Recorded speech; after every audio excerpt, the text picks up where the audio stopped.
Donc, nous sommes heureux d'entrer dans la parole maintenant.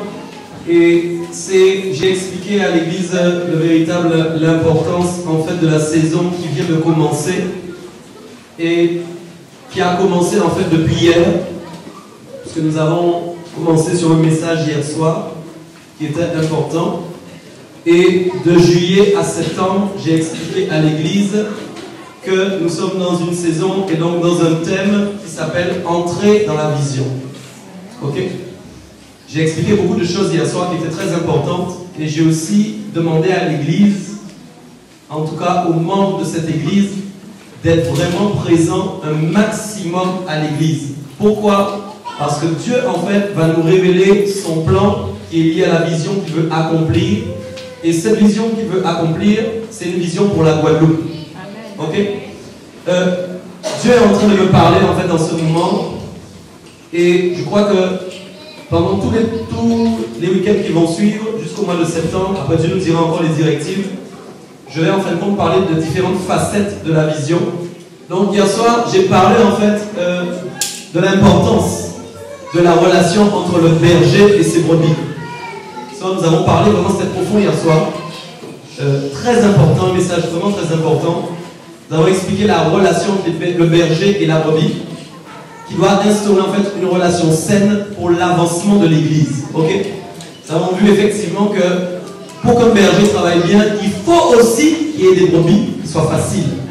Ne croyons pas que parce que le berger peut-être travaille bien, que tout est fait. Non.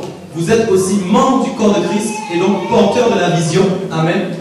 Et donc c'est un travail d'équipe et un travail qui doit fonctionner en unité. Amen. Avec l'unité de la foi que nous sommes sûrs que cette vision va s'accomplir. Ok? Donc les 2 mois qui vont suivre vont être des mois très importants parce que je suis arrivé en Guadeloupe en 2010 et j'ai expliqué hier soir que je ne suis pas venu en Guadeloupe en me disant tiens, je prends un billet d'avion, je rentre ici et je viens ouvrir une église. Et j'ai bien expliqué que la Guadeloupe, désolé de parler ainsi, comme si je suis guadeloupéen, mais j'en avais rien à faire. Parce que je n'avais surtout pas envie de revenir. J'étais bien là où j'étais. Ok? Mais si je suis venu, c'est parce que Dieu m'a dit, c'est ici que tu dois être. Même si au moment où il me l'a dit, je lui ai dit, tu aurais pu m'envoyer dans d'autres pays. Mais parce que moi, je ne voulais pas revenir sur mon île natale. Ok? Mais c'est important de soulever ce point-là. Parce que c'est le point qui t'explique que je ne suis pas venu ici pour créer une église. Non. Je suis venu ici pour bâtir une vision. Ok? C'est pourquoi nous devons suivre nous-mêmes des visionnaires. Moïse est un visionnaire. Alléluia. Christ est un visionnaire. Ok? Si vous voulez suivre des bergers, vous devez suivre des visionnaires. Ok? Un berger qui marche sans une vision récupérée par le Saint-Esprit, c'est un berger qui va marcher avec ses désirs de réussite. Ok? Et les désirs de réussite de ce berger ne t'amèneront pas dans l'accomplissement de ta destinée. Ok? Mais ce qui t'amènera dans l'accomplissement de ta destinée, c'est le berger qui porte une vision pour ta vie. Ok? C'est pourquoi quand on parle en termes de vision, on va parler aussi en termes de territoire, de lieu, de région et de peuple. Ok? Donc ça, c'est important que tu puisses comprendre tout ce qu'on va expliquer pendant les semaines qui vont venir, parce que le but de Dieu, c'est que l'Église comprenne réellement pourquoi ils sont là. Parfois, les gens ne me comprennent pas. Merci Marceline, tu as bien dit, pasteur, tu dis tout le temps, vous ne devez pas venir, parce que tu prêches bien, parce que le message est dur, parce que l'Église est belle, je n'en sais rien. Mais je dis ça en fait parce que je veux que le peuple comprenne que s'il a décidé d'être membre de cette église, c'est parce qu'il a compris la vision et qu'il veut la porter. C'est très important. Ok? Nous ne choisissons pas d'aller dans une église. C'est Dieu qui doit conduire nos pas dans une église. Ok? Donc la vision que nous portons ici, globalement, elle est importante. Je n'aurai tout le temps de revenir l'occasion de venir dessus. Mais moi, ma vision et en fait, ma foi, ce en quoi je crois. Tu me suis pas, ça ne changera rien. Ce en quoi je crois, c'est que la Guadeloupe est une lumière dans la Caraïbe. Et je ne le dis pas parce que je suis guadeloupéen. Je le dis parce que j'en ai reçu la révélation. Okay? C'est une île que Dieu a choisie. Ok? Là, vas-y, mais écoute, je comprends pourquoi tu as pas dit Martinique. Ça, c'est pas mon choix. C'est le choix de Dieu. Alléluia. Et quand je parle donc en termes de lumière dans la Caraïbe, les îles sont appelées à amener les nations à entendre en fin de compte le salut. Ça, c'est quelque chose d'extraordinaire. Nous pourrions pourrions croire dans notre pensée que c'est l'inverse, que ce sont les nations, puisqu'elles sont grandes, sont les grands territoires, les grands États, qui sont appelés en fin de compte à élever l'évangile. Détrompe-toi. Dieu a choisi les îles pour influencer les nations. C'est écrit en plus dans la Bible qui le dit. Ok? Ce qui veut dire pourquoi? Parce que un des principes de Dieu, c'est d'utiliser l'inférieur par rapport au supérieur. Ça c'est un des principes de Dieu. C'est ce qui est faible que Dieu rend fort pour confondre ce qui est fort. Alléluia. Les hommes seront confondus parce qu'ils ne pourront pas comprendre que dans un si petit lieu, dans une si petite région, comment est-ce possible que ces choses se fassent? Voilà en fait la raison pour laquelle la Guadeloupe est tant admirée même par l'ennemi. Et voilà la raison pour laquelle beaucoup de faux viennent ici.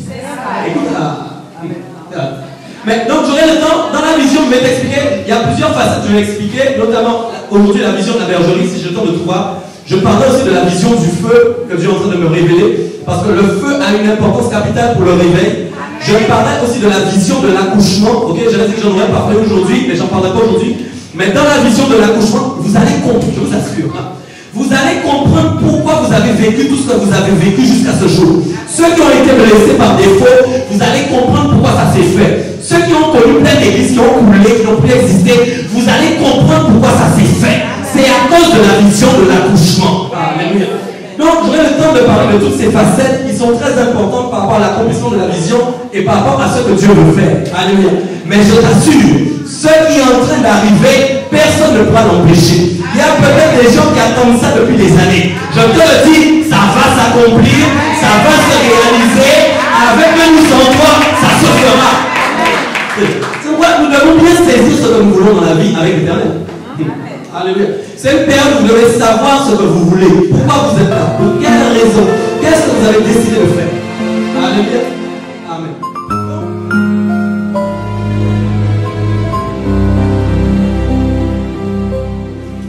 Et pour ce week-end, c'est la vision de la bergerie. Dis avec moi la vision de la bergerie. Donc, amen. Donc, je vais entrer ce soir sur donc, la vision de la bergerie. Ok? Je serai plus sûr de l'enseignement ce soir. Peut-être que je vais prendre beaucoup de textes avec vous. Mais pour enseigner ce type de choses, il faut vraiment qu'on s'appuie sur la parole. Ok? Amen. Alors, Saint-Esprit, je te demande vraiment toute ton aide ce soir. Je prie vraiment que tu prennes tout le contrôle. Que tu sois vraiment devant moi, afin que tout ce qui va être hyper soit vraiment véritable. Que Seigneur, l'homme ne pointe pas dans ton message, mais Père, seulement Père ta volonté, seulement la pensée de ton esprit, seulement ce que toi tu veux, seulement ce que toi tu as dit. Je me soumets à toi, je me remets à toi maintenant. Conduis-moi, conduis ton peuple, au nom puissant de Jésus-Christ de Nazareth. Amen. Alléluia. Ok, on va prendre notre premier texte donc, en Ésaïe 66, 19. Ok, c'est pour appuyer ce que j'étais en train de dire tout à l'heure. Est-ce qu'on peut lire ça à mon top tous ensemble? 1, 2, 3. Je mettrai un signe parmi elles et j'enverrai leur échappée vers les nations, à Tarsis, à Pul et à Lul, qui tirent de l'Arneuf, à Tubal et à Japan. Aux îles lointaines. Qu'est-ce que tu peux dire encore? Aux îles qui jamais n'ont entendu parler de moi et qui n'ont pas vu ma gloire. Et ils publieront ma gloire. Où ça? Parmi les nations. Tu as un grand amen, s'il te plaît. Le verset dit qu'effectivement, aux îles lointaines qui n'ont jamais entendu parler de moi. Dans les années 60, je crois que la Guadeloupe n'avait pas encore entendu vraiment. Il y avait le catholicisme, nous sommes d'accord, oui. Mais l'évangile dont nous parlons, l'évangile véritable, le vrai Christ dont nous parlons, l'île ne connaissait pas ça. Les premiers arrivés, je crois, sont arrivés dans les années 70, si je ne me trompe pas. Ok, par la fin 70 même. Ok, pour apporter vraiment l'évangile véritable. Donc cette parole est réelle quand la Bible dit effectivement aux îles qui sont loin. Alléluia. Nous voyons la parole. La prophétie a été donnée et n'était pas encore réalisée. C'est il y a si peu de temps en fait compte qu'elle a commencé à se réaliser. Puisque la Bible dit qu'ils n'ont jamais entendu parler de moi. Le parler de moi, ce n'est pas le Jésus des catholiques. Le Jésus dont nous parlons là, c'est le vrai Jésus-Christ. C'est ce que tu es d'accord avec moi. C'est de celui-ci dont l'île n'avait jamais entendu parler. Donc ça veut dire qu'en fin de compte, la prophétie d'Ésaïe a commencé à s'accomplir à partir du moment où l'évangile du vrai Jésus-Christ a commencé à être prêché et qu'il y a eu le début, les naissances des premières églises qui se sont installées sur l'île de la Guadeloupe. Alléluia. Est-ce que tu es d'accord? Donc ça, c'est pour que tu situes bien et que tu comprennes bien le rôle des îles par rapport à la volonté de Dieu.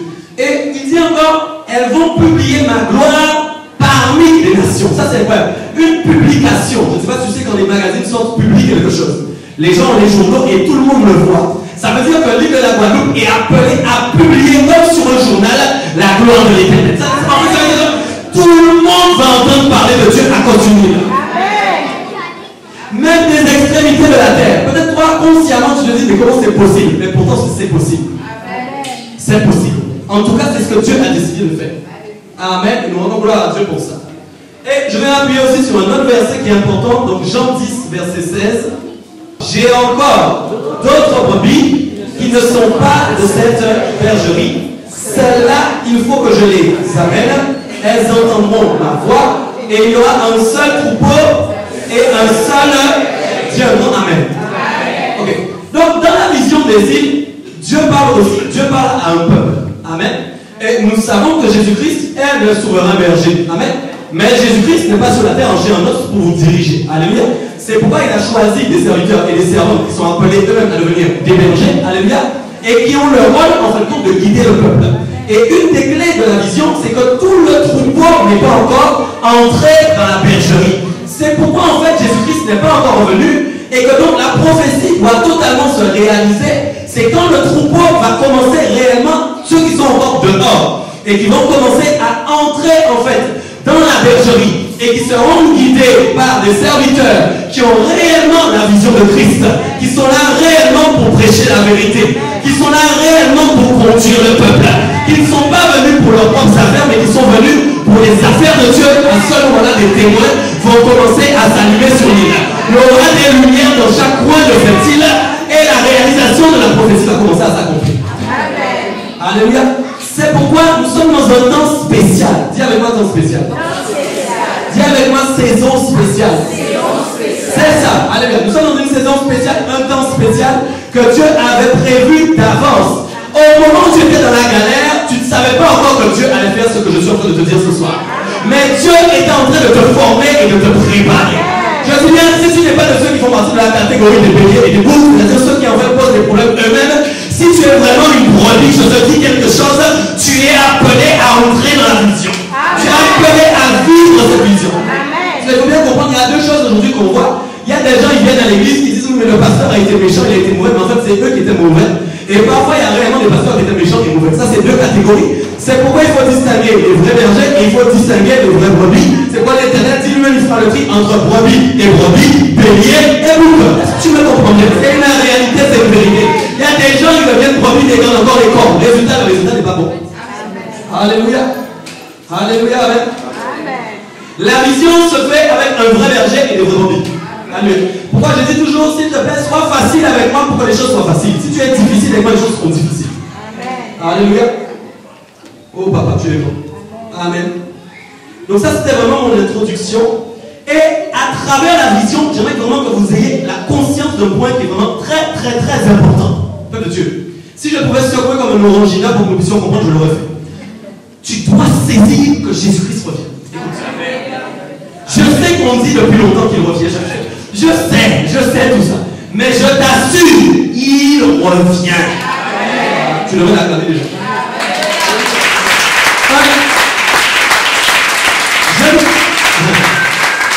Il y a une chose, je ne cours pas après les signes. Moi, je ne cours pas après les signes parce que je sais que les signes c'était pour une époque. Okay?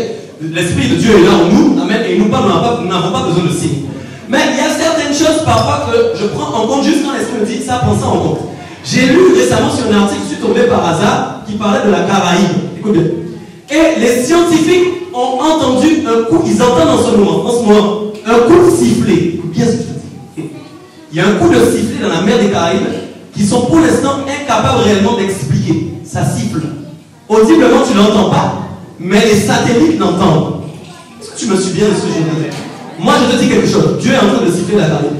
Le temps est arrivé. Je t'assure. La nature même est au contrôle de Dieu. Ah, c'est pas les hommes qui vont siffler la mer. Les profondeurs, c'est Dieu qui est au contrôle de ça. Quand j'ai lu ça, j'ai senti l'Esprit me donner une conviction que ça c'est vraiment un signal de Dieu. Ah, sois fou comme moi. S'il te plaît, sois fou et folle comme moi. Il y a des fous ici ou pas? Il y a des folles ici ou pas? Allez, du Seigneur bien sûr. Amen. Non mais je t'assure, ça c'est important. Et Dieu est en train de préparer en fin de compte le retour de Christ. Nous sommes, la prophétesse Josiane a dit, nous sommes dans la dernière moisson. C'est en fait, écoute-moi, c'est le dernier embarquement. Je vous assure, nous venons à l'église, ne prenons pas ça à la légère. Alléluia. Alors, je ne peux pas, à travers la vision, ne pas parler en fin de compte de l'époque déjà de la saison qui prédomine aujourd'hui sur notre vie, c'est-à-dire que Jésus est à la porte. Amen. Et je vais te parler donc d'une chose que je couplerai avec la vision pour que tu puisses bien comprendre. Et on va s'appuyer d'abord sur Ésaïe 63, verset 1. Qui est celui qui vient d'Édom, de Botsra, en vêtements rouges, en habit éclatant, et se redressant avec fierté, dans la plénitude de sa force? C'est moi qui ai promis le salut, qui ai le pouvoir de délivrer, et dit un grand Amen. Ok. Ésaïe, c'est vraiment, lui c'était vraiment un grand prophète.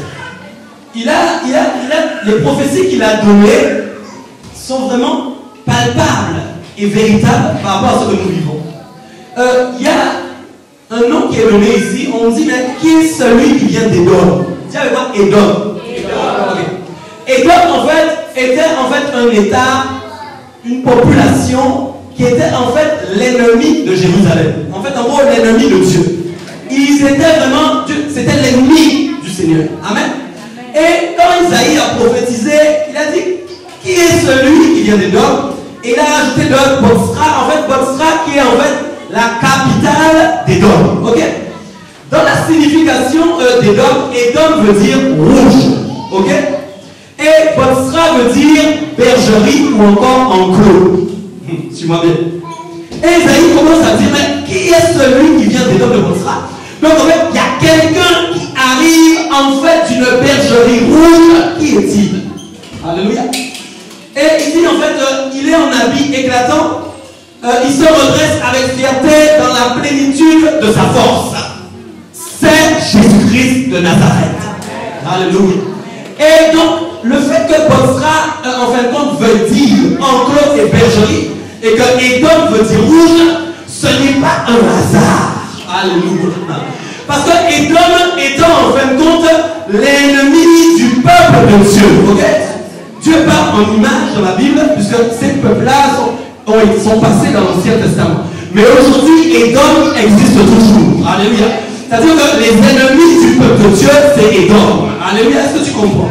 Et ils combattent toujours le peuple de Dieu. Ok? Mais Ésaïe a prophétisé qu'un jour va arriver. Il y a quelqu'un qui reviendra d'Édom. Alléluia. Et cette personne, ce n'est pas n'importe qui. Alléluia.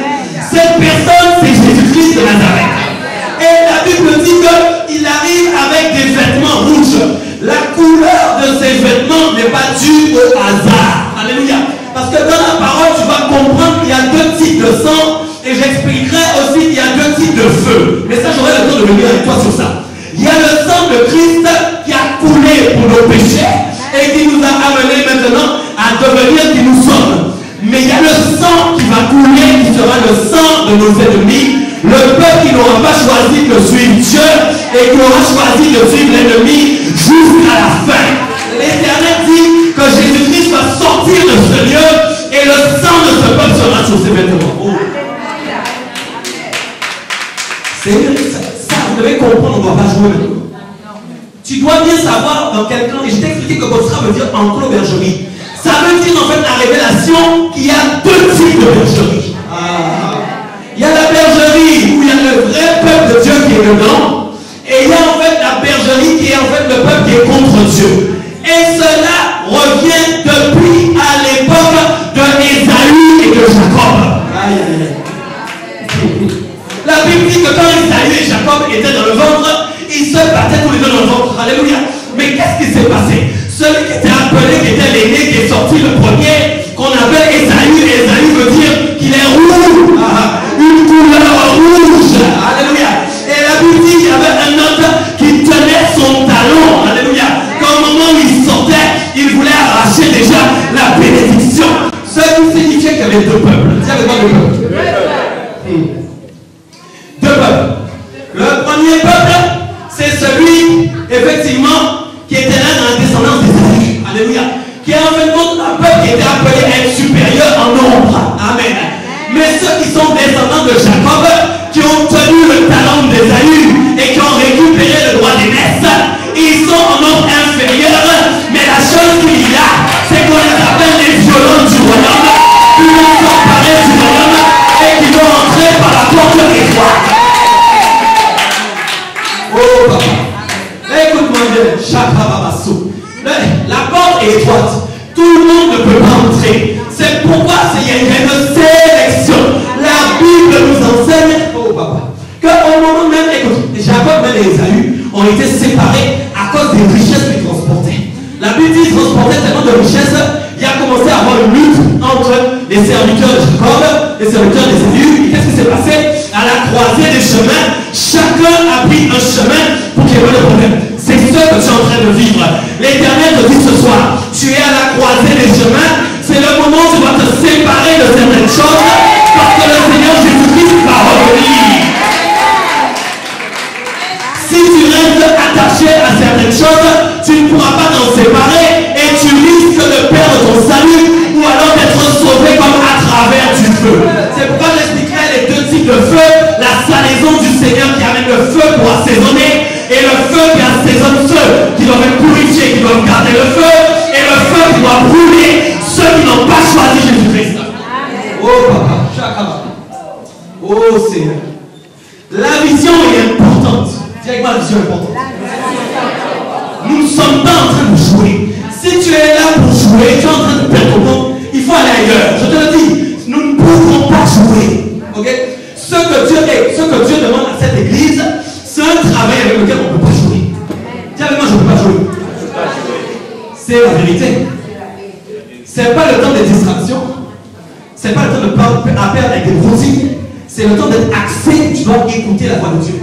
Qu'est-ce que Dieu attend de toi? Si tu es là, c'est que tu as une pierre à porter à l'édifice. Tu as quelque chose à faire. Dis, j'ai quelque chose à faire. Tu as quelque chose à faire. Alléluia. Je rends gloire à Dieu. Donc c'est pourquoi il y a une bergerie qui est vouée à la bénédiction. Il y a une bergerie qui est vouée à la malédiction. C'est comme ça, c'est ainsi. Je ne me dis pas comment on parle de malédiction, mais si quelqu'un brûle dans l'enfer et dans la chaîne, je suis désolé, il est maudit. Est-ce qu'on se comprend? Il n'y a pas de bénédiction en enfer. Amen. Alléluia.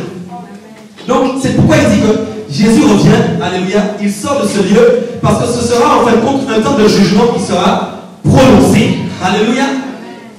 Regarde avec moi Genèse 36, 1. Voici la postérité qui est. Tu es d'accord? Qui est Édom. Je vais te montrer publiquement que Ésaü est bien le père d'Édom. Amen. Et encore si on lit Genèse 36, 6, verset 6. Ok, on peut lire. Ésaü prit ses femmes, ses fils, ses filles, toutes les personnes de sa maison, ses troupeaux, tout son bétail, et tout le bien qu'il avait acquis au pays de Canaan, et il s'en alla dans un autre pays, loin de Jacob, son frère. Alléluia. Plus loin encore, c'est dit verset 7, car la richesse était trop considérable pour qu'elle demeurasse ce que je désire. Et la contrée où ils séjournaient ne pouvait plus leur suffire à cause de leur. Ésaü s'établit dans la montagne de. Ésaü c'est. Est-ce que tu comprends? Amen, Dieu, amen si tu as compris. Amen. Donc, on va prendre aussi Genèse 25, verset 23 à 26. Et l'Éternel lui dit, 2 nations sont dans ton ventre. Et moi, je vais rajouter 2 bergeries sont dans ton ventre. Amen. Et il dit encore, et 2 peuples se sépareront au sortir de tes entrailles. Et moi, je vais rajouter 2 troupeaux se sépareront. Dis avec moi 2 troupeaux. Ok. Un de ces peuples sera plus fort que l'autre, et le plus grand sera assujetti au plus petit. Pourquoi tu as encore peur de Goliath? Pourquoi tu as encore peur de Goliath? L'ennemi peut te faire croire qu'il s'appelle Goliath, mais en fin de compte, tu es appelé à le terrasser. Ça ne date pas de ton époque, ça date de l'époque déjà d'Abraham. Alléluia. C'était déjà dit, c'était déjà écrit. Alléluia. L'Éternel avait décidé ainsi. Donc si toi, en fin de compte, quand Dieu regarde le troupeau, alléluia, et qu'il regarde l'enclos, et que tu es situé dans l'enclos, alléluia, de Jacob, je te dis quelque chose. Tu es l'inférieur qui est béni face à ce grand Ésaü qui était devant toi. Écoute-moi bien. C'est toi qui as appelé à dominer. La Bible dit qu'ils ont été appelés à assujettir le Seigneur. C'est pourquoi partout où tu entres, ce qui est plus grand que toi doit être assujetti à ta domination. Alléluia. Alléluia. Le malin essaie toujours de vous faire croire qu'il est plus grand que vous. C'est faux. Il essaie de mettre des choses en face de vous pour vous faire croire que les choses sont plus grandes. Non. L'Éternel t'a appelé à assujettir ces choses. Amen. Alléluia. C'était écrit déjà. Amen. Il dit donc, un de ses peuples sera plus fort que l'autre, et le plus grand sera assujetti au plus petit. Les jours où elle devait accoucher s'accomplirent. Et voici, il y avait 2 jumeaux dans son ventre. Écoute la révélation de ça. La Bible dit qu'il y avait 2 jumeaux dans leur ventre. Mais c'est pourquoi la Bible dit que le diable se déguise aussi en ange. Parce que Esaü ressemble à Jacob et son jumeau. Après de Dieu, est-ce que tu as avec moi? Celui qui est tombé du ciel, là, il connaît bien Dieu. Alléluia. Et il veut se faire le jumeau de Dieu. Est-ce que tu comprends bien? C'est pourquoi il y avait 2 jumeaux dans le ventre. Alléluia. 2 peuples qui se ressemblent. On dirait que ce sont les mêmes. On dirait qu'ils sont appelés à la même chose. On dirait qu'ils vont réussir de la même manière. Mais pourtant c'est faux. Tu n'es pas appelé à réussir de la même manière. Tu n'es pas appelé à agir de la même manière. Alléluia. Non, non, non, non, non. Tu es différent. Alléluia. Tu es différent. Amen. Alors il est dit donc le premier sorti entièrement roux. Est-ce que tu comprends ça? Et, peu de Dieu, tout ça c'est pas le fruit du hasard. Dieu réalise des choses sur la terre pour nous montrer que la parole est vivante. Il aurait pu sortir blond. Mais s'il était sorti blanc, ce qu'on appelle Édom, qui est en fait la terre du sang, il n'y aurait aucune correspondance. Mais le Dieu que nous servons parle avec la révélation de la parole. C'est pourquoi il faut avoir la révélation pour comprendre ces choses. Alléluia. Ah bah c'est une correspondance entre quelque chose que Dieu avait prévu ainsi. Alléluia. Personne ne peut enlever ça. Wow, papa. Amen. Donc le premier sortit entièrement roux, comme un manteau de poil. On lui donna le nom d'Ésaü. Ensuite sortit son frère dont la main tenait le talon d'Ésaü. Et on lui donna le nom de Jacob. Isaac était âgé de 60 ans lorsqu'il naquit. La Bible nous enseigne même que, écoute-moi, Jacob est sorti après Ésaü. Écoute-moi bien, c'est pas grave si les gens passent devant toi, tu auras le temps d'arriver. C'est pas parce que les gens passent devant toi ou tu as l'impression que les gens dans le ministère avant toi, c'est pas grave, ton tour arrive au nom de Jésus. Parce que, écoute-moi bien, c'est la vérité. Amen. Dieu aime élever ceux qui est petit. Alléluia. Ceux qui ne paraissent pas, ceux qui arrivent derrière. C'est pourquoi nous sommes dans une dimension de la vision du reste. Dieu appelle un reste à travailler. Ceux qui ne sont pas en grand nombre, écoute-moi bien, mais ceux qui ont un cœur sincère, un cœur authentique et véritable pour servir le Seigneur. Ce n'est pas une question de quantité, c'est une question de qualité. C'est une question de qualité. Alléluia. Amen. Donc on voit bien ici comment par avance, avant même que Jésus-Christ soit sur la terre, Dieu avait déjà instauré les choses. Il y avait déjà une sélection, il y avait déjà un choix. Et c'est ce qui nous amène à comprendre quand on parle dans le Nouveau Testament, et Paul a bien parlé de ça, de la prédestination. C'est-à-dire les gens qui sont prédestinés par Dieu lui-même à être eux-mêmes les descendants de Jacob et d'Abraham. C'est pourquoi vous êtes là ce soir. C'est la prédestination de Dieu. Tu as été élu, tu as été choisi. Alors tu n'as pas intérêt à t'éloigner de l'élection, tu as intérêt à marcher devant. Alléluia. Amen. Ok, on va prendre aussi Romains 9, 11 à 13. Car les enfants n'étaient pas encore. Et il avait fait. Et il dit pas afin que le dessein d'élection de Dieu subsiste. Donc en fait, vous n'avez pas été choisi à cause du bien ou du mal que vous avez fait. C'est le dessein de Dieu qui doit subsister. Pourquoi? C'est moi le créateur Dieu. C'est moi qui décide de choisir qui je veux. C'est moi qui ai décidé que ce soit toi. Un point, c'est tout. Je suis omniscient, omnipotent, alpha, oméga. C'est moi qui choisis, c'est moi qui décide. Le dessein de Dieu, c'est le plan de Dieu, c'est ce que Dieu a écrit, c'est ce que Dieu a choisi. C'est pourquoi il vous a élu, que vous êtes vraiment sous une grâce particulière. Amen. Donc c'est pas une histoire de bien, c'est pas une histoire de mal. Alléluia. C'est vraiment un dessein. Amen. Une élection de Dieu qui subsiste sans dépendre des œuvres et par la seule volonté de celui qui appelle. Alléluia. Quand il fut dit à Rebecca, l'aîné sera assujetti au plus jeune, selon qu'il écrit, j'ai aimé Jacob, j'ai haï. Est-ce que vous comprenez? Donc en fait, quand Dieu nous regarde là ce soir, Dieu sait déjà qui est-ce qui entre, qui est-ce qui n'entre pas. Je ne sais pas si on s'est compris, je vais te dire ça. Mais tu peux faire tous tes efforts pour être saint. C'est pas ça le problème. Dieu sait déjà par avance. Parce que Dieu te connaît très bien. Dieu sait par avance ce que tu vas faire et ce que tu ne vas pas faire. Donc il sait par avance qui est-ce qui va entrer et qui est-ce qui ne va pas entrer. Alléluia. Dieu connaît toutes choses. Ce n'est pas tes œuvres qui changent les choses. Ce n'est pas tes actions qui changent les choses. Pas du tout. Alléluia. Ça doit nous conduire vers l'humilité aussi, ces choses-là. Amen. Donc, je vais parler donc de deux notions capitales. Donc, le roux et celui qui tient le talon. Dis avec moi le roux et celui qui tient le talon. Amen. Parce que j'ai expliqué le roux donc, qui est en fin de compte lié en fait, à la nation, en fin de compte rouge, okay, qui est représentative d'une nation en fin de compte qui sera condamnée dans le sang. C'est écrit en Apocalypse, je pourrais vous le montrer, c'est pas le problème. Amen. Et la nation qui est appelée donc comme celle qui suit Jacob, amen, qui est prête à arracher la bénédiction.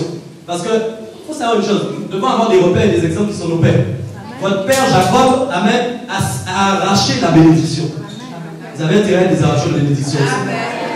Avec Dieu, c'est pas du tout cuit. Ok? Avec Dieu, tu as une grande part à faire pour que Dieu voit réellement ton authenticité et ta sincérité. Ça veut dire que tu as un travail à faire pour arracher les bénédictions de Dieu. Sinon, ce serait trop facile. Tout le monde viendra à Dieu facilement. On prie Dieu, on est béni comme ça facilement, on vient tous au Seigneur. Il ne viendra pas pour Dieu, là, il viendra juste pour être béni. C'est pourquoi les choses ne sont pas si simples et que la lutte qu'il y a eu avec Jacob et l'ange de Dieu qui représentait Dieu lui-même a été difficile parce qu'il fallait que Jacob montre l'exemple à ceux qui seraient assis ici ce soir. Alléluia. Amen. Vous êtes un peuple violent normalement. Amen. Vous serez les violents du Seigneur. Amen. Alléluia. Amen. Je rends gloire à Dieu pour ça. Amen. Donc, j'ai parlé tout à l'heure de la notion, en fin de compte, de séparation qui est importante. Quand j'ai dit que Esaü et Jacob, en fait, se sont séparés. Et c'est pourquoi il faut bien comprendre qu'aujourd'hui aussi, par rapport à ce que nous vivons, je t'assure, et par rapport au retour de Christ qui approche, qui n'est pas loin et qui va arriver, nous devons nous-mêmes être capables de savoir de quoi et de qui nous devons nous séparer. Allô, allô? C'est sérieux ce que je dis. Peut-être dans ta vie, il y a des gens qui sont autour de toi. Dieu veut t'en séparer. Parce qu'ils ne sont pas là pour te bénir. Okay? Il y a quelque chose que j'ai aimé dans Ézéchiel 34 qui parle en fait quand Dieu fait les reproches aux bergers qui ne pèsent pas le troupeau. Vous savez, ce qui fait grossir une brebis, ce qui fait prendre du poids à une brebis, c'est le fait qu'elle mange dans de verts pâturages. Okay? Si j'amène une brebis dans un endroit où il n'y a que de la terre, est-ce que vous croyez qu'elle va grossir? Okay? Donc il faut que je l'emmène dans un lieu où effectivement elle va trouver de la nourriture pour pouvoir grossir et grandir. Et dans Ézéchiel 34, quand Ézéchiel a parlé autour de l'Éternel, il a bien expliqué en fait que les bergers étaient venus pour se paître eux-mêmes. Amen. Okay. Et ça, c'était vraiment un problème pour Dieu en fin de compte, puisque les brebis, finalement, ont été dispersées à la suite, en fin de compte, des faux bergers qui ne s'occupaient pas d'elles. Mais il y a quelque chose qui m'a frappé, en fin de compte, dans ce que Ézéchiel a dit. Il a dit, mais, écoute-moi, si normalement, tu n'as pas de nourriture, ok? Tu vas maigrir. Tu vas maigrir, ok? Et pourtant, il va dire un moment, et bizarrement, il y avait des brebis qui étaient grasses et bien épaisses. Alors moi je dis, mais comment à cette époque-là, au moment même où Dieu disait, mais personne pour les paître, personne pour les conduire, personne pour leur donner de la nourriture, il y avait une sélection de brebis qui étaient grasses et épaisses. Je me suis demandé de quoi. Alléluia. Et c'est pourquoi c'est important de comprendre ça. C'est parce qu'en fin de compte, elles n'étaient pas là en fin de compte pour suivre Dieu. Non. Mais elles étaient en accord avec les faux bergers. Résultat, elles étaient bien grasses, mais pas de la nourriture de Dieu en fin de compte, mais de compromis, de murmures, de division, de toutes les bêtises qui peuvent passer. Et elle n'était pas grosse de la nourriture de Dieu. C'est pourquoi, quand Dieu parle en cette saison et en cette époque, ne croyez pas qu'il parle seulement aux bergers, parce qu'on aime bien tirer sur les bergers, etc. Mais il parle aussi aux brebis. De quoi tu es rempli, tu grossis, de quoi tu manges quoi. Alléluia. Alléluia. Okay. Donc, il y a des gens qui sont là pour te faire grossir, mais il y a des gens qui sont là pour te faire maigrir. Je t'assure que c'est réel. Il y a des gens appelés à te faire grossir dans la nourriture de Dieu. Il y a des gens qui sont appelés à te faire devenir maigre comme ça. Alléluia. Mais la grâce de Dieu, si tu es authentique, si tu es sincère, Dieu ne va pas te laisser maigrir sur place. Dieu va permettre que tu trouves un lieu où tu vas grossir et où tu vas trouver la nourriture de Dieu qui va te donner les capacités et le courage de continuer. Alléluia. C'est pourquoi il faut bien comprendre. Écoute, il y a des périodes pour chaque chose. Ne crois pas que parce qu'en ce moment tu as mangé ta vache enragée, que ça va durer. Non, non, non. Avec Dieu, il y a des époques pour chaque chose. C'est pourquoi il y a une époque où le sang va couler, c'est comme ça. Tu ne peux rien rien y faire et tu dois comprendre ton époque, c'est celle-ci. Le retour de Christ, c'est bientôt. Tu dois donc chercher à te sanctifier. Tu dois te préparer au retour de Jésus. Tu ne peux plus être dans les bêtises. Tu dois être en paix avec tout le monde. Tu dois te réconcilier. Si tu es fâché, tu dois te défâcher. Si tu es boudé, tu dois te débouder afin de te préparer au salut. C'est sérieux. C'est très sérieux. Ok? Nous vivons une époque particulière. En fait, là, ce que nous vivons, c'est l'accomplissement d'une vision de la fin. C'est sérieux ce qu'on dit là. Nous sommes arrivés, nous là, nous sommes en vie aujourd'hui, à une époque spéciale des temps de la fin. Ça veut dire que toute vision que tu es en train de révéler maintenant, c'est des visions qui sont pour l'accomplissement en fin de compte du retour de Christ. Je t'assure, toute vision, même les prophètes même de ce temps, de cette époque, écoute, je faisais une prière à Dieu et j'ai dit à Dieu, tu dois susciter en fait les révélations que tu es en train de me donner à un prophète qui est dans un autre pays. Lui-même, il va recevoir ces choses. Pourquoi je vous dis ça? Parce que c'est comme ça que Dieu parle. Écoutez-moi bien.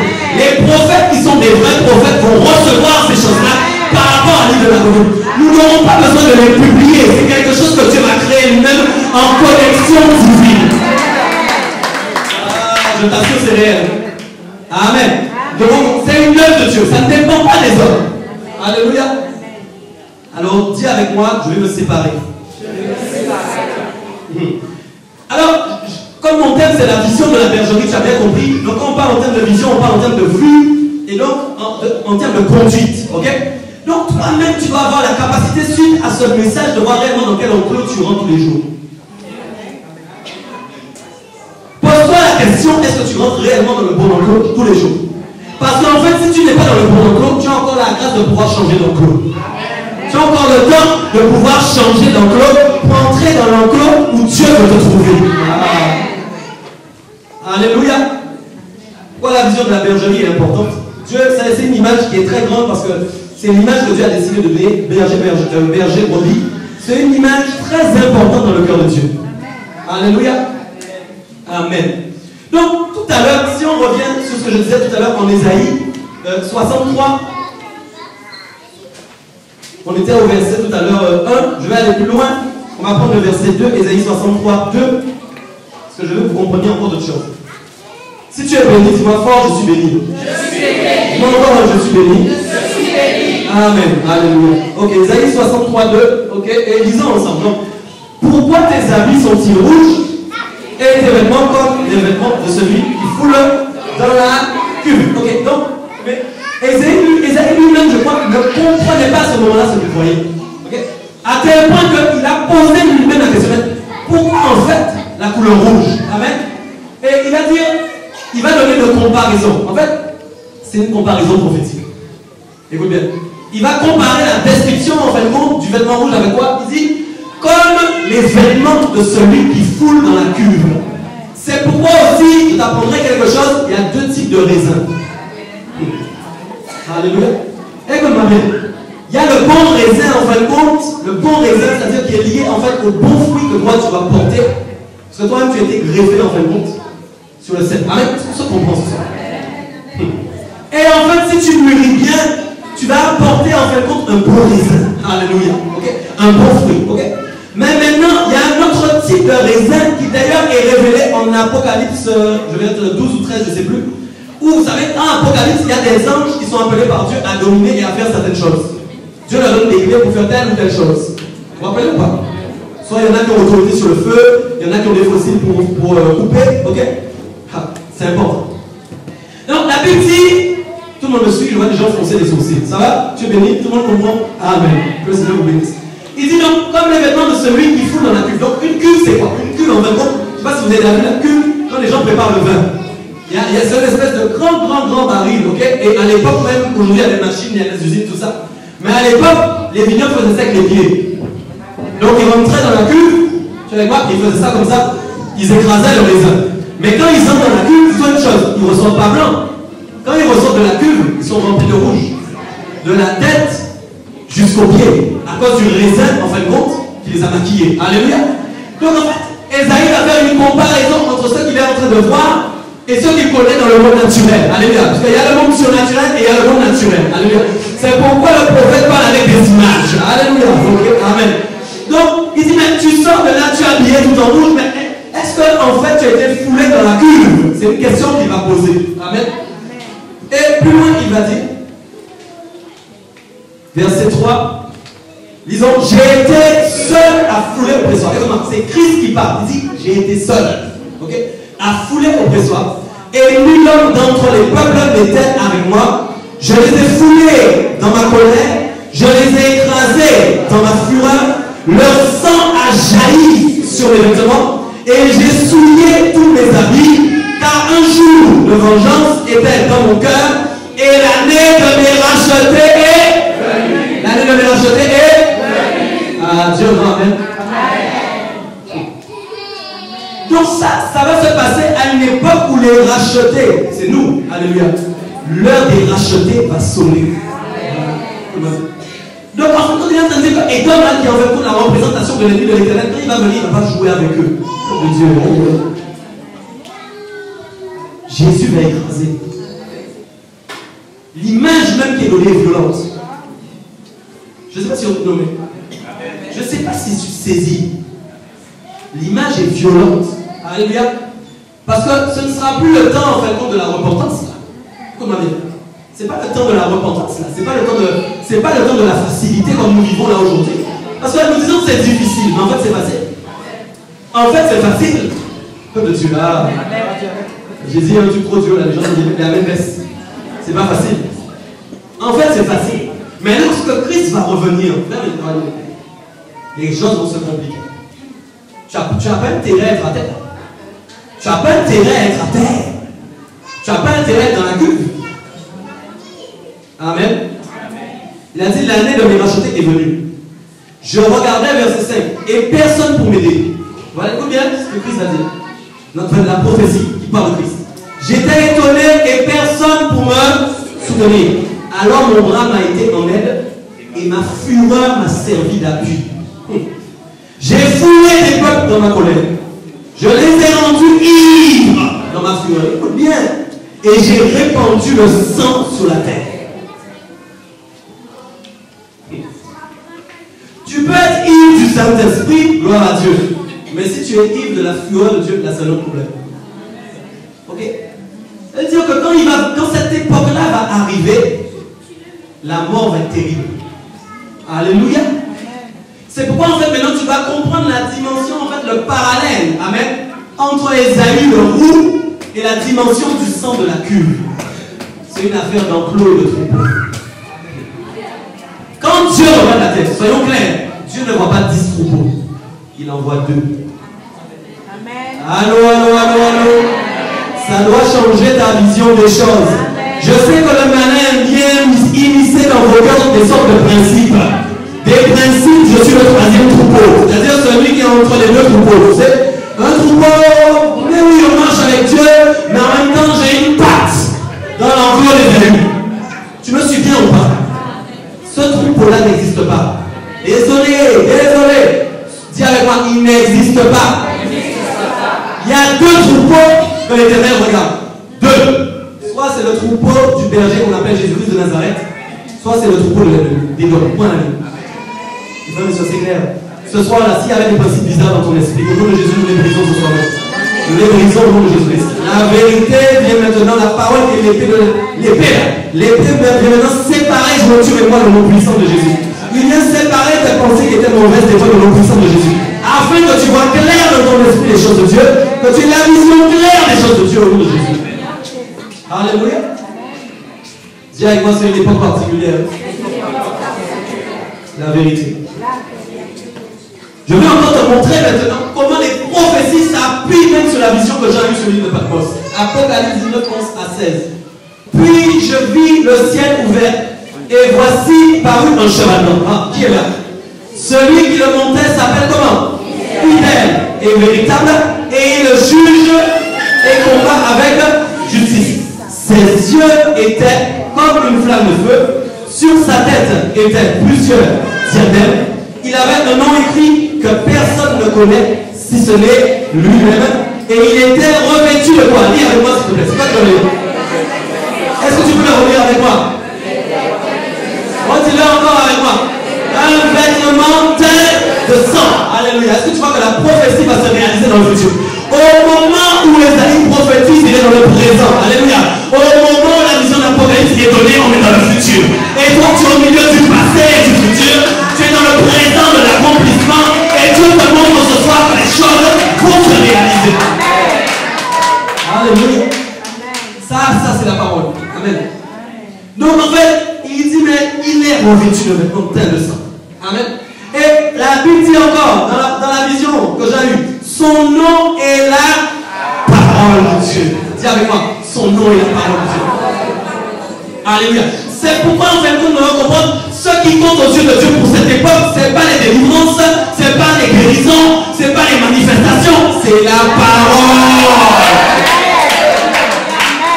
C'est pourquoi il y a tant de bêtises qui se font ici en Guadeloupe, parce que les gens sont en train de courir après d'autres choses et le diable est en train de les avoir. C'est la parole qui compte. C'est la parole qui va faire des miracles.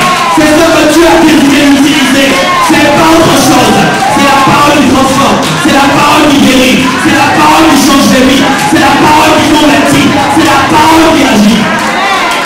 Les gens maintenant ont voulu minimiser la parole pour s'appuyer sur des dons, pour minimiser la parole parce qu'ils n'ont pas la parole et donc ils utilisent des dons pour combler le manque et qu'ils sont orgueilleux et qu'ils veulent réussir. Aujourd'hui, vous devez courir après la parole de Dieu.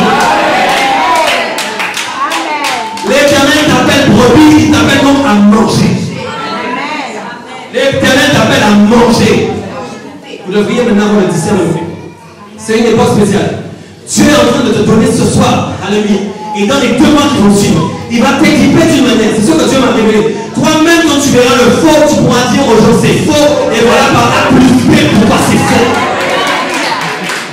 Parce que nous avons le droit à jouer. Moi, j'ai compris une chose, ça fait 6 ans que je suis ici. Ça fait 6 ans que Dieu me prépare, alléluia. Et donc, ça fait 6 ans que je suis resté dans mon coin. Mais Dieu est en train de me révéler que maintenant, c'est le temps où nous allons parler à ce peuple.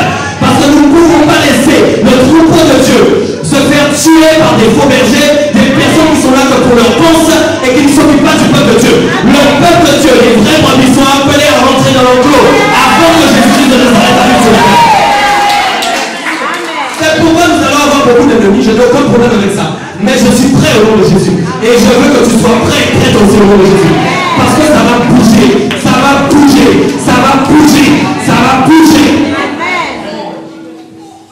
La force qui est en nous, c'est la force de l'Éternel. Qui es-tu, montagne de Zorobabel? Alléluia. Ce n'est ni par la puissance, ni par la force, mais c'est par ton esprit. Qui es-tu, grande montagne de Zorobabel? Alléluia. Devant la voix, la foi, nous allons déplacer les montagnes. C'est Dieu qui va faire ces choses. Amen. Alors il dit, verset 1, il est revêtu de vêtements de sang. Son nom est la parole de Dieu. 14. Les armées qui sont dans le ciel le suivaient sur les chevaux blancs, revêtu de frêne blanc pur. De sa bouche sortait quoi? Une épée aiguë pour frapper les nations. Ok? Donc, comme Jésus-Christ va revenir et qu'il va commencer à frapper, amen, c'est avec quoi qu'il va frapper, s'il te plaît? Avec quoi? Avec l'épée. Et c'est quoi l'épée aiguë? Et tu cherches autre chose? Tu cherches autre chose? Faites de Dieu. Vous-même, vous devez commencer à publier ces choses-là. Je vous dis, c'est sérieux. Moi, je ne cours pas après les gens. C'est pas ça. Mais c'est une demande de Dieu. Je suis resté 3 ans. Nous étions 10. Je cours après personne. Amen. Mais je sais qu'est-ce que Dieu attend de nous. Vous devez publier la parole de Dieu. Vous devez publier ce que Dieu attend pour cette île. Vous ne devez pas être juste des chrétiens assis là qui sont là juste pour écouter votre enseigner. Non, ça vaut une génération doit se lever pour devenir le témoignage de la lumière et de la vérité sur la terre. Une génération doit se lever pour devenir le témoignage de la lumière et de la vérité sur la terre. Une génération doit se lever pour devenir le témoignage de la lumière et de la vérité sur la terre. Tu n'es pas là pour rien. Alléluia. Ah, je rends gloire à Dieu. Il dit non, de sa bouche sortait une épée pour frapper les nations. Il les pètera avec une verge de fer. Donc pètera là, vous dites en fait, il les conduira avec une verge de fer. Écoute-moi bien, ça ne va pas rigoler, c'est pas avec une verge de douceur qui va conduire ces gens-là. Non, non, non. Ça va être une verge de fer. Ça va faire mal. Et encore, c'est une image, je ne veux même pas savoir ce qu'il y a derrière l'image. Je ne veux même pas savoir qu'est-ce que Dieu appelle la verge de fer. Lui dans son royaume. Est-ce que tu me suis bien? Parce que toi, tu as l'image d'une verge en fer sur la terre, mais l'image de la verge en fer sur la terre n'a rien à voir avec la verge de fer qu'il y a dans le royaume. Père de Dieu, c'est pas si on se comporte vraiment si on a le même langage. Ça n'a rien à voir, c'est une image. Amen. Et voilà ce que Thérèse dit. Et il dit avec moi, il quoi? Alors il foulera la cuve du vin de l'ardente colère du Tout-Puissant. Il avait sur son vêtement et sur sa cuisse son nom écrit. Roi des rois. Roi des rois. Seigneur des seigneurs. Roi des rois. Seigneur des seigneurs. On parlait de Jésus-Christ de Nazareth. Le véritable. Alléluia. Donc écoute. Il dit que cet élément-là, je reviens sur Edom. Il va fouler la cuve du vin de la bonne colère du Dieu Tout-Puissant. En fait, voilà ce qui va se passer. Moi, je te donne une image, je vais voir ce qui va se réaliser. Quand maintenant Jésus va revenir et qu'il va cibler en fin de compte l'enclos d'Édom, il va ramasser l'enclos d'Édom. Écoutez ce que je dis. Et il va le jeter dans une grande cuve. Et il va commencer à piler le vin. Tu me suis bien. Ne crois pas que Dieu est méchant. Dieu est juste. Dieu est juste. Nous ne pouvons pas prêcher aux gens des petits messages gentils. Ah oui, Jésus-Christ est pardon, Jésus-Christ est compassion, Jésus-Christ est miséricordieux. Fais ce que tu veux sur la terre. Enlève même des versets de la parole. Enlève des chapitres. Comme il t'aime, ça va aller, ça va, c'est faux. On immisce dans votre esprit des faux raisonnements et des fausses doctrines. Quand la Bible, on a le peuple de Dieu emporté par tout vent de doctrine. Mais oui, maintenant on crée des versets supplémentaires. Maintenant, n'importe qui crée des Bibles. Quand vous avez intérêt à stocker des Bibles aussi chez vous, parce qu'il y aura un jour, il n'y aura plus de vraies Bibles, il n'y aura que des fausses Bibles. C'est sérieux ce que je vous dis. Donc la cuve de vin là, moi je veux pas être dedans. Amen. Amen. Donc autre point, la nation de Jacob avait besoin de berger. Dis quoi? La nation de Jacob avait besoin de berger. Amen. Et donc je vais parler de 5 aspects de brebis qui appellent en fait un bon berger. En Ézéchiel 34, on va aller verset 1. Donc, est-ce que ce soir, tu comprends bien dans quelle époque tu es? C'est pourquoi, moi, en fait, quand je suis arrivé ici, j'ai constaté quelque chose. Au début de mon ministère, les gens qui venaient à l'église, c'était souvent des gens en fait, qui avaient été dans d'autres églises. Et des gens qui avaient été soit blessés, soit, je ne sais pas, je précise, je ne parle pas encore une fois des gens qui se disent blessés, mais qui se blessent eux-mêmes. Ça, c'est une autre affaire. Mais je parle des vrais brebis de Dieu qui ont été blessés réellement par des faux, des menteurs, etc. Et j'en avais beaucoup. Mais j'ai compris qu'il y avait un problème sur cette terre. Comprends-moi bien. Dieu a un plan, mais beaucoup de gens ont voulu s'accaparer du plan. Mais pas pour la vision de Dieu, mais pour leur propre vision. C'est sérieux. Je vais te dire un truc, d'autres vont venir encore, hein. Mais c'est fini pour eux. Parce qu'il y a quelque chose que je vais instaurer, je ne l'ai pas fait aujourd'hui, on n'a pas eu le temps, mais je vais le faire à partir de la semaine prochaine. C'est quelque chose que Dieu a mis sur mon cœur. Nous devons prier pour que Dieu porte secours aux brebis de la Guadeloupe. Cette prière est dans la direction divine de Dieu. Et nous allons prier pour que tous ceux qui sont prisonniers, pour qu'ils soient libérés au nom puissant de Jésus. Est-ce que vous comprenez ça? Alléluia. Donc Ézéchiel 34, ok, et donc je dis, je vais parler de 5 aspects des brebis qui appellent un bon berger. Écoute bien, je redis ce que j'ai dit. 5 aspects des brebis qui appellent un bon berger. Moi, personnellement, pour le même pas, je me considère comme un bon berger, ok? Mais personnellement, les autres aspects bizarres, ça ne m'intéresse pas. Les 5 aspects qui appellent un bon berger. Amen. Donc, ils sont là en Ézéchiel. Et verset 2 carrément dit donc, fils de l'homme prophétise contre les bergers d'Israël. Prophétise et dis-leur aux bergers, ainsi par le Seigneur l'Éternel. Malheur aux bergers d'Israël qui se paissent eux-mêmes. Les bergers ne peuvent-ils pas mettre leur troupeau? Vous avez mangé la graisse, vous avez tué la laine, vous avez tué ce qui était gras. Vous n'avez pas fait mettre les brebis. En gros, les gens arrivent dans de bonne forme, ils arrivent bien équipés, ils arrivent bien debout dans l'église, et puis quand ils ressortent, ils sont maigres et abattus. Et pendant ce temps, les bergers qui étaient là, eux, sont bien habillés, bien nourris, tout va bien, tu comprends bien. C'était pas une vision pour l'époque d'Ézéchiel, c'était une vision encore pour l'époque d'aujourd'hui. Ça avait lieu dans cette époque, mais ça a lieu encore. Verset 4, donc, vous n'avez pas fortifié celle qui était à le premier aspect faible. Ok? Deuxième aspect, guérir celle qui était malade, donc malade. Amen. Pensez celle qui était blessée. Troisième aspect, blessée. Quatrième aspect, vous n'avez pas ramené celle qui s'égarait, donc égarée. Cinquième aspect, vous n'avez pas cherché celle qui était. Cinquième aspect, perdue. Voilà 5 aspects des brebis qui recherchent le bon berger. Je mets les païens de côté. Ça, c'est l'évangélisation. Amen. Comprends-moi dans la vision. La vision, elle est telle pour ce pays. Dieu a beaucoup de brebis qui sont perdus, blessés, égarés et qui sont abattus. Je ne te parle pas de l'évangélisation. Ça, c'est encore autre chose. Nous allons faire aussi l'évangélisation. Ça fait partie de la vision. Mais dans la vision de Dieu, il y a des brebis sincères qui sont blessées, qui sont perdues, qui sont égarées. Tu me comprends? C'est pourquoi c'est important ce dont nous parlons là ce soir. Amen. Mais vous avez l'exemple ici. Hein. Dans cette église-ci, je commence à faire un point avec les gens. Mais j'ai un groupe là, s'ils se lèvent pour ils vont me dire ce qu'ils ont vécu, des années terribles. Est-ce que c'est sérieux ce que je vous dis? C'est dans la vision. Alléluia. Amen. Et il y a beaucoup de gens qui étaient au début avec moi, qui croient en cette vision et qui ont toujours su que c'était ça. Amen. Donc, c'est 5 aspects en fin de compte des brebis qui appellent un bon berger. Mais au lieu d'avoir un bon berger, la Bible dit, qu'est-ce qui s'est passé? Ils ont dominé avec violence et avec dureté. Voilà. Ok. Le berger n'est pas appelé à être violent avec les brebis. Alléluia. Tu peux régler quelque chose avec l'amour de Christ. Un jour comme ça, tu peux être sévère, tu peux être fâché. Alléluia. Ça se fait. Amen. Mais Dieu ne nous appelle pas en tant que berger du troupeau. Alléluia. Berger veut dire pasteur, je précise. Comprenez bien, le rôle du ministère dont je parle. N'allez pas confondre avec les autres ministères. Je parle du pasteur, le berger. Il est appelé en fin de compte à amener le troupeau dans de bonnes conditions pour qu'elle grandisse, pour qu'elle soit conduite et pour qu'elle soit nourrie. Amen. Mais eux, ils ont fait une chose dominée parce qu'en fin de compte, ils ont eu ce qu'on appelle un abus d'autorité.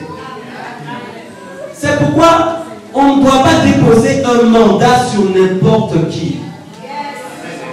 Il y a des gens qui déposent des mandats pour déposer des mandats. Mais un mandat, tu dois le déposer parce que Dieu t'a demandé de déposer le mandat. Ce n'est pas la même chose. Ok? Parce que la personne sur qui tu déposes le mandat, c'est quelqu'un qui est en train de récupérer une autorité. Mais dernièrement, un pasteur m'a dit là, la semaine dernière, un gars qui est déjà destitué, merci Seigneur, mais malgré qu'il est destitué, quoi qu'il a son mandat toujours, il a réussi à détourner 2 filles d'une même famille. Je ne sais pas si tu te rends compte. Et je ne vais pas dire le reste. Parce qu'il fait autorité de ce qu'il a. Tu comprends ce que je veux dire? De ce qu'il a soi-disant reçu. Okay? Donc quand on donne un mandat à un berger, c'est qu'on est sûr que Dieu veut que ce soit un berger. Sinon on va au-devant de beaucoup de problèmes. C'est pourquoi ne soyez pas étonnés. De toute façon, écoute-moi, si un mandat est donné à un berger, et que soit il perd son mandat, ou que soit il tourne, je ne sais pas en quoi, c'est qu'il y avait un problème à l'origine. Est-ce que Dieu va nommer quelqu'un pour qu'en cours de route il perde son mandat, ou qu'en cours de route il fasse n'importe quoi? Moi je crois que ça. Il y avait un problème à l'origine. Dieu aime son peuple. Donc Dieu va appeler des bons bergers. Il faut arrêter de croire que après les choses s'imitent. Et voilà pourquoi les gens après restent chez eux. Vous savez pourquoi ils assimilent le berger à Dieu? Mais c'est normal, c'est ce que Dieu a fait. Nous sommes les représentants de Dieu. Mais si le berger donne des coups comme ça, les gens vont dire quoi? Mais si Dieu établit 7 ans pour me donner autant de coups, je crois plus en Dieu. C'est sérieux. C'est très sérieux. C'est pourquoi nous ne pourrons pas faire n'importe quoi que ça. Nous devons prier pour qu'il y ait des bons bergers. Des bons bergers. C'est dans la vision. La vision qu'on a fait là. Les bons bergers pour la Guadeloupe. S'il vous plaît. C'est sérieux. Amen. Donc c'est 5 aspects, amen, des brebis qui appellent un bon berger. Il y a quelque chose qui est très important. Et aussi, je ne vais pas parler qu'au berger parce que cet Ézéchiel 34 ne parle pas qu'au berger. Il parle aussi au troupeau. Alléluia. Dieu va dire, je ne vais pas tout lire, verset 10, il dit quelque chose d'important. Il dit, ainsi par le Seigneur l'Éternel, voici j'en veux au berger, je reprendrai mes brebis d'entre leurs mains. Je ne les laisserai plus perdre mes brebis et ils ne se paîtront plus eux-mêmes. Je délivrerai mes brebis de leur bouche et elles ne seront plus pour eux une proie. Il n'a pas dit quand, mais sache une chose, la cloche va sonner en Guadeloupe pour toutes les brebis qui sont sous des prisonniers, sous des maîtres. Écoute-moi bien ce que je te dis, les prisonniers vont bientôt sortir de là au nom de Jésus. Parce que Dieu lui-même, il y a un temps en fin de compte pour qu'il s'en sorte. C'est Dieu lui-même qui va faire ces choses-là. Alléluia. Amen. Ah oui, il y a un point encore dont je veux te parler, et je veux te parler à toi ce soir. Le verset 11 dit donc, 11 et 12, car ainsi par le Seigneur l'Éternel, voici j'aurai soin moi-même de mes brebis et j'en ferai la revue. Ok. Alléluia. Ça, c'est la venue du Saint-Esprit. Allô, allô, allô. Ça, c'est la venue du Saint-Esprit. C'est le Saint-Esprit qui est venu vivre en toi, alléluia, qui permet à Dieu de prendre soin de toi directement. Je ne parle pas de l'église, je parle de la manière dont Dieu prend soin de toi directement. L'église aussi en fait partie. Alléluia. Mais le don de Dieu pour te soigner, c'est le fait qu'il est venu vivre en toi. Ça, c'est la grâce. Amen. Et verset nous dit, comme un berger inspecte son troupeau quand il est au milieu de ses brebis éparses, ainsi je ferai la revue de mes brebis et je les recueillerai de tous les lieux où elles ont été dispersées. À quel jour? Au jour des nuages et de... Donc elles ont été dispersées à quel jour? Ok.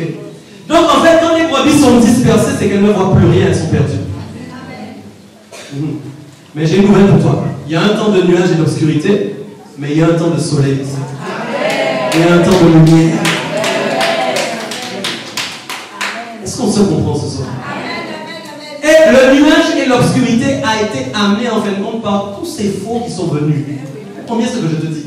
Parce que ça devient obscur, ça devient noir, ça devient nuageux. La brebis, quand elle se perd, elle ne comprend plus ce qui lui arrive. Elle est perdue. Mais ce temps, cette saison que Dieu a permis dans ta vie, c'est un temps de formation à l'école de Dieu. Ce qui va en ressortir sera quelque chose de beau. Ah, de Dieu. Quand maintenant tu vas commencer à recevoir la vérité dans ta vie va changer. Tu vas passer vraiment dans une autre dimension avec le Seigneur. Alléluia. Parce que tu vas comprendre réellement qui est Dieu. Alléluia. Il y a des choses, quand on est dans la période de nuages et d'obscurité, on ne comprend pas ce qui nous arrive. Mais quand maintenant les nuages commencent à sortir, on retrouve la vue. Regarde l'image quand tu es en voiture et qu'il commence à avoir beaucoup de pluie. Tu es obligé de mettre tes anti-brouillards. Parfois, les anti-brouillards ne suffisent pas parce que tu ne vois pas devant toi. C'est la même chose. Mais quand la pluie commence à sortir, alléluia, à s'arrêter, et qu'il y a un rayon de soleil qui s'élève, tu commences à voir. C'est cette saison pour la Guadeloupe. Écoute bien ce que je te dis. C'est cette saison pour la Guadeloupe. Alléluia. Dieu est grand, alléluia. Dieu est grand, alléluia. J'ai expliqué tout à l'heure donc le verset 16 qui disait effectivement, je détruirai donc celles qui sont grasses et vigoureuses. Il explique, mais comment pouvait-il y avoir à cette époque des brebis grasses et vigoureuses alors qu'on ne leur donnait pas de nourriture? Mais écoute, si moi je vais dans une église et que 100 personnes sont maigres et moi je suis gros toujours, je suis bien, mais il y a un problème. Michel, je sais compris. C'est que moi j'ai un problème. Tout le monde doit être pareil. Et allô? Moi personnellement quand je regarde à la télé, je vois rarement en fait qu'on me dise brebis bien épaisse et puis une mec au fond. Si c'est ça, c'est qu'elle a une maladie. Ou soit il y a un problème. La Bible dit que Dieu ne fait pas de favoritisme. Alors pourquoi il y aurait certaines grâces et d'autres maigres? Est-ce que Dieu fait du favoritisme? Nous devons tous avoir la même taille, la même mensuration spirituelle. Je ne parle pas de ton taille, je parle en image. Je ne suis pas en train de parler de ton physique. Alléluia. Amen. Je parle de notre taille spirituelle. Nous sommes bien. Nous sommes bien remplis. Alléluia. Gloire à Dieu. Et donc, nous disait les 4 catégories du troupeau parce que ça m'intéresse, ok? Il y a quelque chose, ça encore c'est une vision. Alléluia. Gloire à Dieu pour ça. La Bible parle de l'enclos des Aïeux, comme j'ai dit, et l'enclos des dômes. Ok? Mais sache une chose, pour l'instant, même dans l'enclos des Aïeux, il y a des gens des dômes.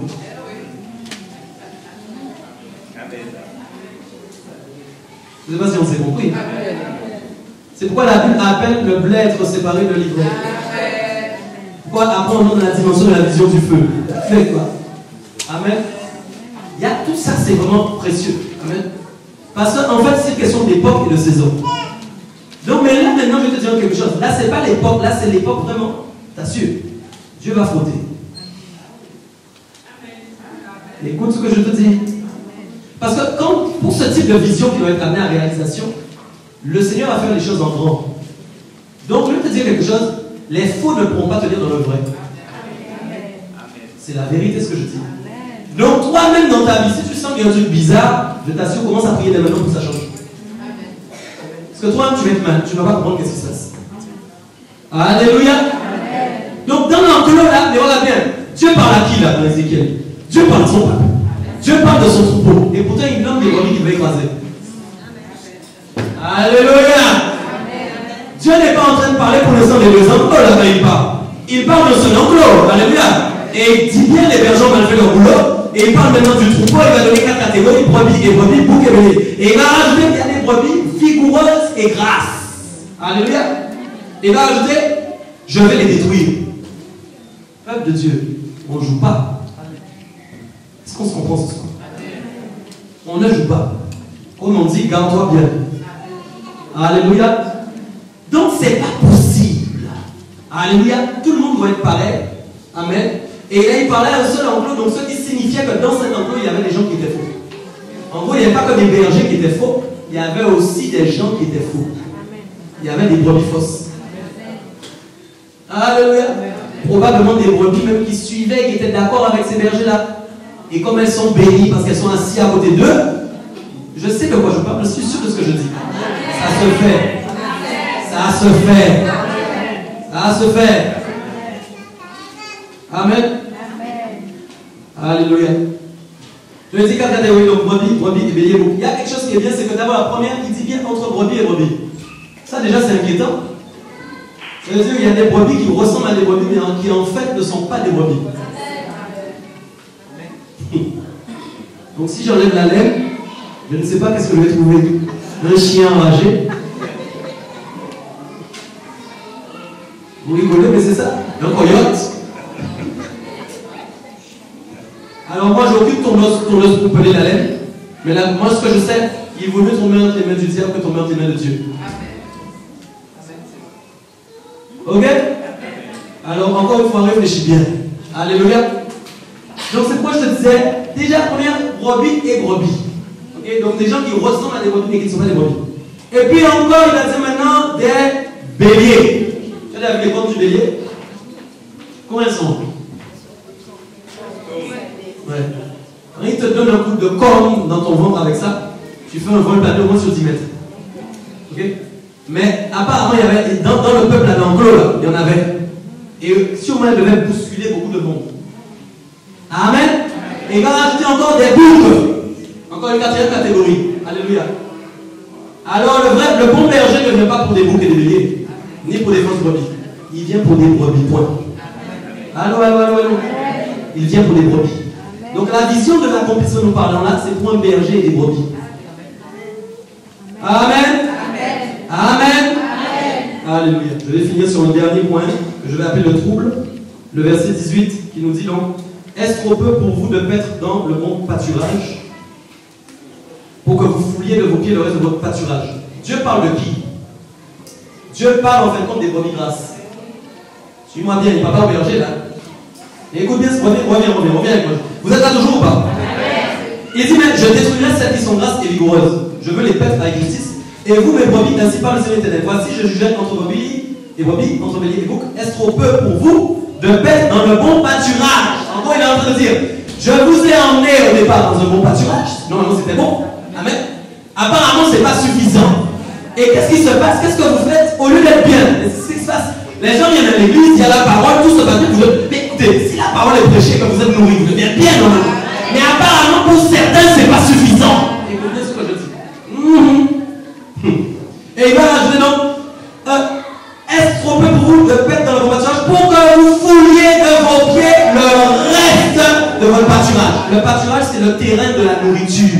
Et le mot fouler, qu'il a dans l'hébreu, veut dire troubler. Donc en gros, tu pètes là dans l'église, il y a une bonne nourriture, il y a un bon pâturage, mais il y a des gens qui sont là pour semer le trouble. Amen. Bien. Si Dieu te donne ta nourriture, que tu sois rempli, que tu sois nourri, que ça aille pour toi, dis merci Seigneur et arrête-toi là. Arrête-toi là. Alléluia. Amen. Bien, il ne parle pas seulement au berger, mais il parle aussi de leur comportement. Amen. Je vais m'arrêter là pour ce soir. Est-ce que tu peux dire le grand Amen, Seigneur, Seigneur? Si tu es béni ce soir.